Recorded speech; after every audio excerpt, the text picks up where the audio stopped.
திருவண்ணாமலை ஆலயத்திற்கு மிக முக்கியமான காலகட்டம். அந்த நூற்றாண்டில்தான் வடக்கு, தெற்கு, மேற்கு பகுதிகளில் கோபுரங்கள் கட்டப்பட்டன. 1340ஆம் ஆண்டு முதல் 1374ஆம் ஆண்டுக்குள் இந்த 3 கோபுரங்களும் கட்டப்பட்டது.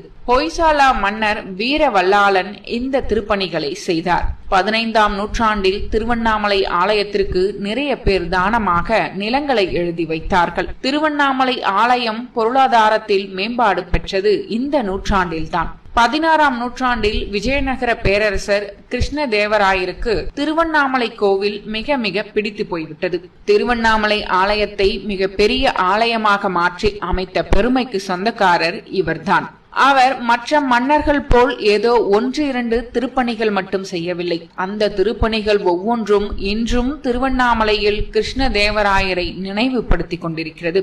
217 அடி உயரத்தில் கம்பீரமாக ஓங்கி உயர்ந்து நிற்கும் கிழக்கு ராஜகோபுரம், சிவகங்கை தீர்த்தகுளம், 1000 கால் மண்டபம், இந்திர விமானம், விநாயகர் தேர், திருமலை தேவி அம்மன், சமுத்திரம் என்ற நீர்நிலை, 7ஆம் திருநாள் மண்டபம், சன்னதியில் உள்ள 2 கதவுகள், வாயில் கால்களுக்கு தங்க முலாம் பூசியது, உண்ணாமலை அம்மன் ஆலய வாயில் கால்கள் கதவுக்கு தங்க முலாம் பூசியது, உண்ணாமலை அம்மன் சன்னதிக்கு முன் 6 அமுத கிணறு வெட்டியது, அண்ணாமலையாருக்கும் உண்ணாமலை அம்மனுக்கும் கிருஷ்ணராயன் என்ற பெயரில் பதக்கம் செய்து கொடுத்தது, நாகாபரணம், பொற்சிலை, வெள்ளி குடங்கள் ஆகியவை கிருஷ்ணதேவராயரின் முக்கிய திருப்பணிகளில் சில. 1529இல் கிருஷ்ணதேவராயரின் ஆட்சி நிறைவு பெற்றதை தொடர்ந்து தஞ்சை மன்னர் செவ்வப்ப நாயக்கர் கிழக்கு ராஜகோபுரத்தை 1590இல் கட்டி முடித்தார். இதற்கிடையே குறுநில மன்னர்களும் சிவனடியார்களும் சிறு சிறு கோபுரங்களை கட்டினார்கள். பேகோபுரம், அம்மணியம்மாள் கோபுரம், திருமஞ்சன கோபுரம், வல்லாள மகாராஜா கோபுரம் ஆகியவை அதில் குறிப்பிடத்தக்கவை. இன்று 9 கோபுரங்களுடன் திருவண்ணாமலை ஆலயம் அழகுற காட்சியளிக்கிறது.